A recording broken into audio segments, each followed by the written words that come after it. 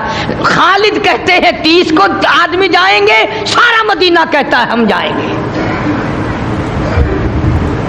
اسی لیے تو میں کہتا ہوں کہ ان لوگوں کے بارے میں بدگمانی نہ کیا کرو ورنہ بدی ہو کے مرے گا۔ ان حضرات کے بارے میں غلط خیال نہ کیا کرو ورنہ غلط موت آئے گی۔ غلط موت کا مطلب یہ کہ تباہی والی موت آئے گی، بربادی والی موت آئے گی۔ حالات یہاں تک بنے، مدینے میں صحابہ نے ایک جگہ دیکھا لڑائی ہو رہی ہے، باپ بیٹے کی لڑائی ہو رہی ہے۔ کیسے؟ بیٹا کہتا ہے میں جاؤں گا، باپ کہتا ہے میں جاؤں گا۔ ہماری لڑائی تو یوں ہوگی نا کہ گھر پہ میں رہوں گا تو جا، وہ کہتا ہے گھر پہ میں رہوں گا تو جا۔ کئی بدبخت صحابہ کرام عیب نکالا کرتے ہیں، اللہ سب کو بچائے، حفاظت فرمائے، آمین کو۔ یا اللہ صحابہ کے دشمنوں سے بچا، صحابہ کرام کو گالیاں دینے والوں سے بچا، یا اللہ ان کو ہم سے بہت دور رکھ۔ باپ کہتا ہے میرا آخری وقت ہے، مجھے جانے دے، اس جنگ میں میری تیاری ہے۔ بیٹا کہتا ہے تو پہلے بھی کئی دفعہ گیا، بدر میں گیا، احد میں گیا، یہ موقع ہے مجھے جانے دو، آپ اپنی اللہ اللہ کرو۔ لڑائی ہو رہی ہے صحابہ اکرام کی۔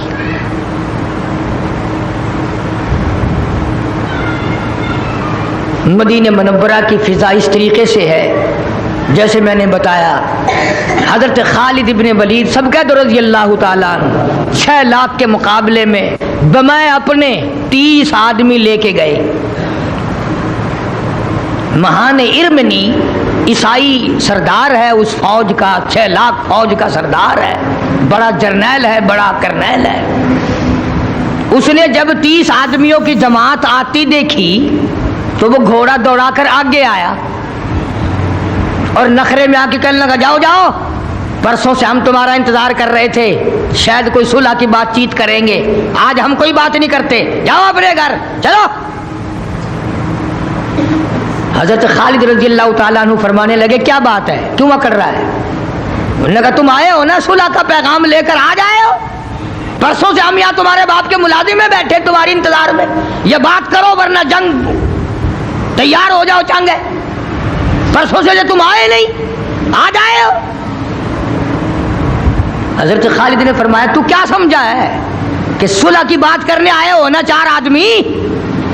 انہوں نے کہا بلے بلے، تو کی سمجھا، تیرے واسطے ایسے گلگلے پکا کے لے آئے ہیں کہ اور کہ تیار ہو جا، جنگ کے لیے آئے ہیں، تیار کر اپنی فوج کو، حکم دے 6 لاکھ کو تیار کر، یہ محمد کے 30 غلام آئے ہیں مقابلے کے لیے۔ انہوں نے کہا کمال ہے، 30 آدمی لڑنے آئے ہو؟ کہ ہاں، پاگل ہو، دیوانے ہو، کوئی نشہ کر کے آئے ہو، اور 6 لاکھ فوج ہے، آگے بڑھ کے نظر تو مارو، ہاتھی ہیں، گھوڑے ہیں، اونٹ ہیں، ساز و سامان تو دیکھو، پھر بات کرنا یوں ہی کہہ دیا۔ حضرت خالد فرمانے لگے ٹھیک ہے، ہاتھی تمہارے پاس ہیں، تلواریں تمہارے پاس ہیں، اسلحہ تمہارے پاس ہے، ریشن تمہارے پاس ہے، تعداد بڑی تمہارے پاس ہے، جو طاقت ہمارے پاس ہے وہ تمہارے پاس کوئی نہیں۔ کون سی طاقت تمہارے پاس ہے؟ حضرت خالد فرمانے لگے اللہ اکبر، یہ طاقت ہمارے پاس ہے، اڑا دیں گے تمہیں اپنا رب کا نام لے کر۔ جب حضرت خالد رضی اللہ تعالیٰ عنہ کے منہ سے اللہ اکبر نکلی نا، یوں لکھا ہے کہ 6 لاکھ فوج کا یکدم پیشاب آ گیا، زلزلہ مچ گیا ساری فوج میں، اور وہ جو بات کرنے کے لیے سردار کھڑا تھا نا، اس کی ہوا سرک گئی۔ وہ کہنے لگا خالد ادھر پرلی طرف چلو، تم نے پیچھے اپنی فوج لگائی ہوگی نا، وہاں چلو، میں تم سے کوئی بات کرنے میں آ رہا ہوں۔ انہوں نے کہا پیچھے کوئی نہیں، یہ 30 ہی ہے بس، ہاں یہ سرکار کے غلام 30 کافی ہیں، یہ اللہ کے ماننے والے 30 کافی ہیں، تم 6 لاکھ مقابلہ کر کے دیکھو، تمہیں اڑا کے رکھ دیں گے ہم۔ حضرت خالد کے پاس آیا وہ اور کہنے لگا خالد لڑائی بڑھائی اپنی جگہ ہے، تم وہ کشتہ تو بتاؤ جو کھاتے ہو، تم ڈرتے ہی نہیں کسی سے، کون سی چیز کھاتے ہو، کیا چیز تم استعمال کرتے ہو جو تم نشے میں آ کر سارے خوف بھول جاتے ہو، یہ 6 لاکھ فوج اور تم 4 ٹوٹلو اکڑے کھڑے ہو، کیا کھاتے ہو؟ انہوں نے کہا ہم کہ ہاں، کہ پھر بتائیں گے، تو پہلے بتا یہ 6 لاکھ فوج لے کر جو آیا ہے تیرا دل کیا کہتا ہے؟ ہائے ہائے، عیسائی سردار نے اپنے تھیلے سے ایک شیشی نکالی اور اس میں سے ایک قطرہ زمین پہ ڈال کے دکھایا، حضرت خالد کو زمین میں آگ لگ گئی، وہ شیشی میں ایسا زہر تھا، ایسی کوئی دوائی بنا کر لایا تھا، زمین میں آگ لگ گئی، اور کہنے لگا خالد میں پہلے ہی تم سے ڈرتا ہوں، میں یہ شیشی ساتھ لایا ہوں، اگر شکست ہو گئی تو یہ زہر کھا کے مر جاؤں گا، بدنامگی کا نام نہیں سنوں گا، اور تم ہو کہ ڈرتے ہی نہیں ہو، میں 6 لاکھ ساتھ لے کر آیا پھر بھی تم سے ڈر رہا ہوں۔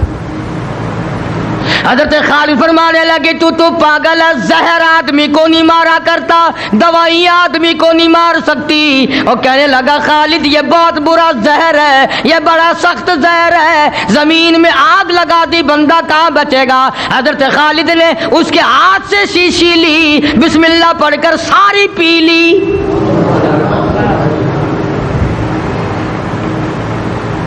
ساری پی لی بسم اللہ پڑھ کے، فرمایا دیکھ زمین میں آگ لگ گئی تھی، میرے میں کہاں آگ لگی؟ انہوں نے کہا واقعی تمہارے پلے کوئی چیز کھاتے ہو تم ضرور؟ انہوں نے کہا ہاں کھاتے ہیں۔ انہوں نے کہا وہ کشتہ بتا جو تم استعمال کرتے ہو۔ انہوں نے کہا اچھا وہ کشتہ اگر تو نے بھی استعمال کرنا ہے تو غسل کر۔ اس نے غسل کیا، وضو کرایا، اس کے بعد فرمایا ہمارا کشتہ یہ ہے اشہد ان لا الہ الا اللہ و اشہد ان محمدن عبدہ و رسولہ، اللہ کے سوا معبود کسی کو نہیں مانتے، اللہ کے سوا نفع نقصان کا مالک کسی کو نہیں مانتے، شکست و ہار جیت کا مالک اس کے سوا کسی کو نہیں مانتے، اور محمد الرسول اللہ، ہم غلام ہیں محمد عربی صلی اللہ علیہ وسلم کے، یہ ہمارا کشتہ ہے۔ چنانچہ اس جرنیل نے کلمہ پڑھ لیا، مسلمان ہو گیا۔ اور اگلی بات اگر تمہارے سمجھ میں آئے تو مزہ آئے گا، عیسائی سردار جو 6 لاکھ کی فوج لے کے آیا تھا کہنے لگا صدقتا، او خالد صدقتا، تو نے سچ کہا۔ انہوں نے کہا کیوں، کیا ہوا؟ کہنے لگا یہ تو باقی بڑا کشتہ ہے۔ اس نے کہا کیوں؟ کہتا جب سے میں نے یہ تمہارا کلمہ پڑھا نا 2-4 منٹ گزرے ہیں، میرا دل کر رہا ہے ساری فوج سے جا کے اکیلا ٹکرا جاؤں، میں اکیلا اپنے رب کا نام لے کر ان سارے کافروں سے ٹکراؤں۔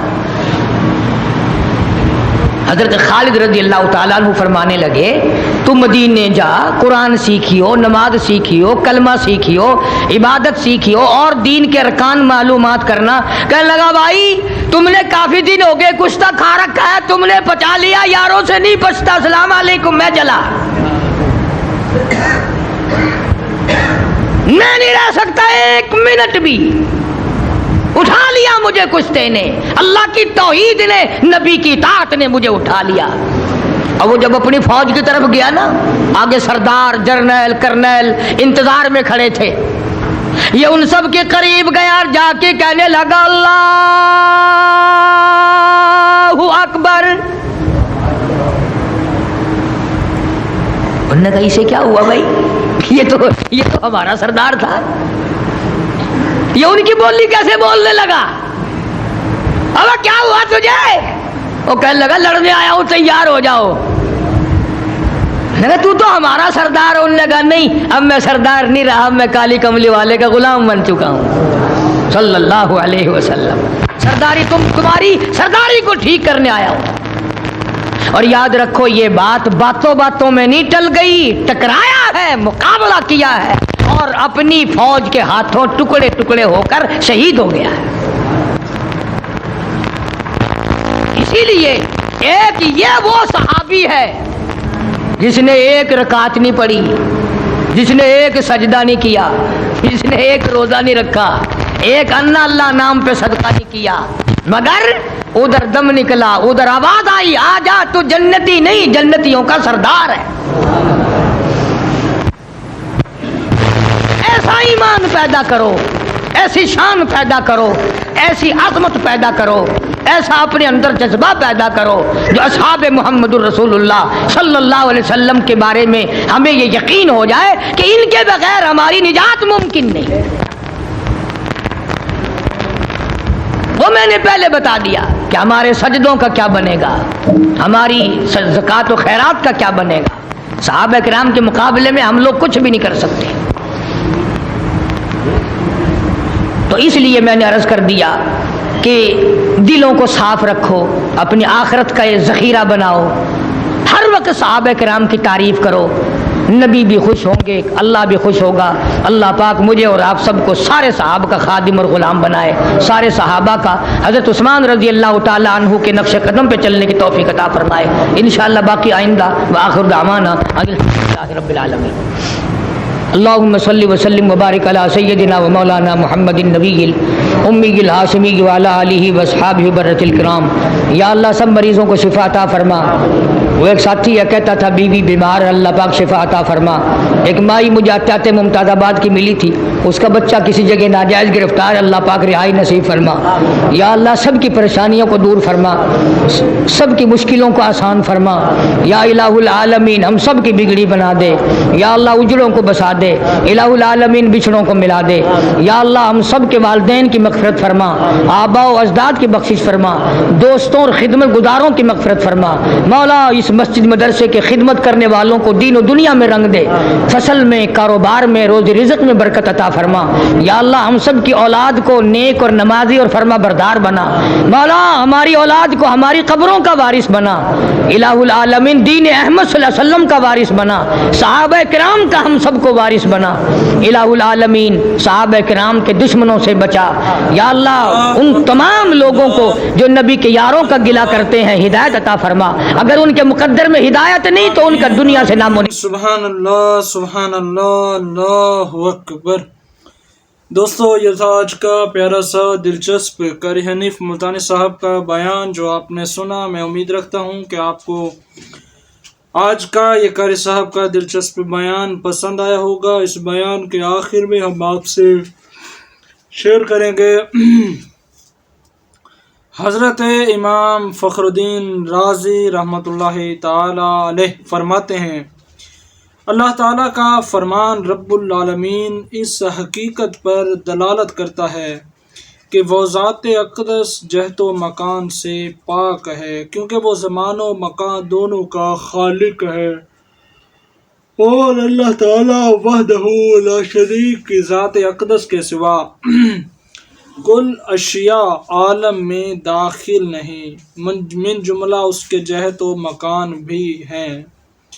پس اللہ تعالیٰ مکان و مقام اور زمان کا بھی رب اور خالق ہے۔ خالق کے لیے اپنی مخلوق سے قبل ہونا ضروری ہے، اور یہ کلمہ اس پر بھی دلالت کرتا ہے کہ وہ ذات اقدس حلول سے بھی مبرا حلول کہتے ہیں، کسی ذات کا کسی جسم وغیرہ میں سما جانا، لیکن اللہ تعالیٰ ایسے عیب سے بالکل پاک ہے، کیونکہ جب وہ رب العالمین ہے تو اپنی ذات کے علاوہ ہر چیز کا خالق ہے، پس اس کی ذات اقدس ہر محل سے پہلے کی تسلیم کی جائے گی، لہٰذا جیسے وہ محل کی تخلیق سے پہلے وہ محل وغیرہ کی تخصیص سے مستغنا تھا، اسی طرح اس کی تخلیق کے بعد بھی وہ اس سے بے نیاز ہے۔ اگر کہا جائے ایاک نعبد و ایاک نستعین میں صیغہ جمع کس لیے استعمال ہوا ہے تو کہا جائے گا یہ اپنی اصلی حالت کے عین مطابق ہے کہ ہم تیری ہی عبادت کریں اور تجھ سے ہم مدد کے طالب ہیں، تو یہ مناسب نہیں، کیونکہ جب انسان انفرادی سطح پر اس کی تلاوت کرتا ہے تو جمع کا صیغہ اسے کیسے زیب دیتا ہے، اور اگر یہ کہا جائے کہ جمع تعظیمی ہے تو یہ بھی درست نہیں، کیونکہ بندے کو تو عاجزی و انکساری ہی مناسب ہے، خصوصاً جب وہ مصروف عبادت ہو۔ اس کے جواب میں تحریر کرتے ہیں کہ یہاں جمع ہی مراد ہے، اور اس میں جماعت کی فضیلت پر تنبیہ فرمائی گئی ہے۔ پس اگر کوئی اکیلا نماز پڑھے تو گویا وہ عرض گزار ہے، الہی میں تیرے فرشتوں کی معیت میں عبادت کی سعادت حاصل کر رہا ہوں۔ اور ایک جواب یہ ہے کہ جب بندہ ایاک نعبد و ایاک نستعین کے کلمات ادا کر رہا ہوتا ہے تو وہ گویا کہ اپنی اور دوسروں کی عبادت کا بیک وقت ذکر کر رہا ہوتا ہے، یعنی ایمانداروں کی ضروریات کی تکمیل کی طرف مائل ہوا۔ لہٰذا جب وہ اس انداز سے پکارتا ہے